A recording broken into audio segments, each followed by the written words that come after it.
নমস্কার, কেমন আছেন সবাই? আশা করি সবাই খুব ভালো আছেন। ব্যানার্জি রান্নাঘরের আরেকটি পর্বে আপনাদেরকে স্বাগত জানাই। আজকে বানাবো বাচ্চাদের টিফিনের একটি দারুণ সুস্বাদু খাবার। তার জন্য চিকেন নিয়ে নিয়েছি, পেঁয়াজ, আদা, রসুন, কাঁচা লঙ্কা, ধনেপাতা আর নিয়েছি ব্রেড। সাথে নিয়ে নিয়েছি অরিগানো, চিলি ফ্লেক্স, গরম মশলা আর নিয়েছি চিজ। এটা করব চিকেন ব্রেড রোল।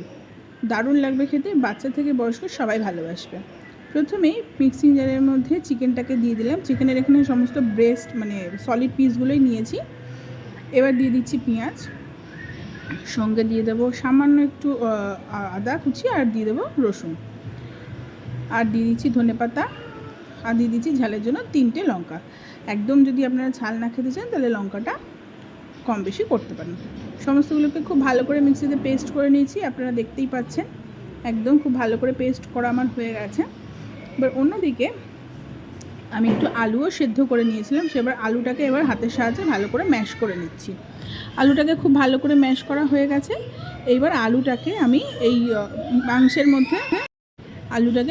মধ্যে আমি মিক্স করে দিচ্ছি, দিয়ে এবার সবগুলোকেই ভালো করে একসাথে মেখে নেব।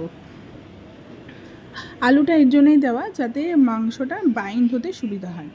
এবার এর মধ্যে পরিমাণ মতো নুন দিয়ে দিচ্ছি কিছুটা গোলমরিচ গুঁড়ো, এবার দিয়ে দিচ্ছি চিলি ফ্লেক্স, আর দিয়ে দেব কিছুটা অরিগানোটা দিলে যে কোনো এই সমস্ত স্ন্যাক্স জাতীয় খাবারের টেস্টটা কিন্তু দ্বিগুণ হয়ে যায়।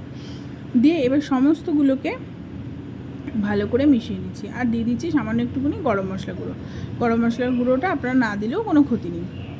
দিয়ে সমস্তগুলোকে খুব ভালো করে কিন্তু আমি মিক্স করে নিয়েছি। দেখুন খুব ভালো করে আমার মেশানো হয়ে গেছে। এবার যে ব্রেডগুলো নিয়েছি, ব্রেডের চারি সাইডে যে কোনাগুলোকে আমরা ছুরির সাহায্যে কেটে দেবো। আপনারা চাইলে নাও কাটতে পারেন, অথবা ব্রাউন ব্রেডও নিতে পারেন। এইভাবে সমস্ত ব্রেডগুলোরই চারি সাইড কোনাগুলো আমি কেটে কিন্তু বাদ দিয়ে দেবো। এইগুলো ঠিক মুখে পড়লে ভালো লাগে না খেতে। সবগুলোকে মোটামুটি কেটে নেওয়া হয়ে গেছে। এইবার এই ব্রেডগুলোর উপরে হালকা একটু জলের ছিটে মতো দিয়ে একটু ভিজিয়ে নেব, যাতে ব্রেডগুলোকে আমরা হালকা একটু বেলতে পারি। দেখুন হালকা হাতে আমি কিন্তু ব্রেডগুলোকে বেলে নেব। খুব হালকা করে, একবার অনেকটা চাপ দিলে কিন্তু ব্রেডটা কিন্তু ছিঁড়ে যেতে পারে। দেখুন হালকা একটু বেলে নিয়েছি। এবার এর উপরে চিকেনের যে মিক্সারটা বানিয়েছিলাম সেটাকে রোল করে দিয়ে দিলাম, আর দিয়ে দিচ্ছি কিছুটা চিজ উপর দিয়ে গ্রেট করে। এটাকে আপনারা চিকেন চিজ ব্রেড রোলও বলতে পারেন, যেহেতু চিজ দেওয়া হয়েছে। দিয়ে এবার সুন্দর করে ব্রেড দিয়ে এটাকে রোল করে দেবো। দেখুন আমি সুন্দর করে ব্রেড দিয়ে রোল করে হাত দিয়ে চেপে আমি কিন্তু দিয়ে দিচ্ছি। দেখতেই পাচ্ছেন, ব্যাস তৈরি হয়ে গেল একটা রোল। এইভাবে আমি 5-6টা বানিয়ে নিয়েছি। এবার কড়াইতে তেল দেব, রিফাইন তেল দেব অবশ্যই। কড়াইতে আমি তেল দিয়ে দিচ্ছি। তেল দেওয়া হয়ে গেছে, তেলটা গরম হয়ে গেছে। খুব কিন্তু তেলটা গরম করা যাবে না, মিডিয়াম অবস্থাতেই আমি এবার একটা করে এই ব্রেড রোলগুলোকে দিয়ে খুব সুন্দর করে লাল করে ভেজে নেব।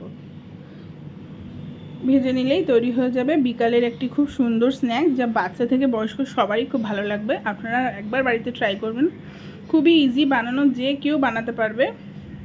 খুব সুন্দর লাগবে খেতে। দেখুন একটা সাইড কিন্তু মোটামুটি ভাজা হয়ে গেছে, একটু হালকা লালচে কালার ধরাও স্টার্ট করে দিয়েছে। খুব ভালো করে লাল করে কিন্তু আমি এটাকে ভেজে নেব। দেখতেই পাচ্ছেন আপনারা, দেখুন লাল করে ভাজা হয়ে গেছে। এটাকে আমি তুলে নেব। এইভাবেই যে কটা তৈরি করেছি 5-6টা, সবগুলোকেই আমি কিন্তু ভেজে তুলে নিয়েছি। ব্যাস ভাজা হয়ে গেছে। এবার সুন্দর করে পেঁয়াজ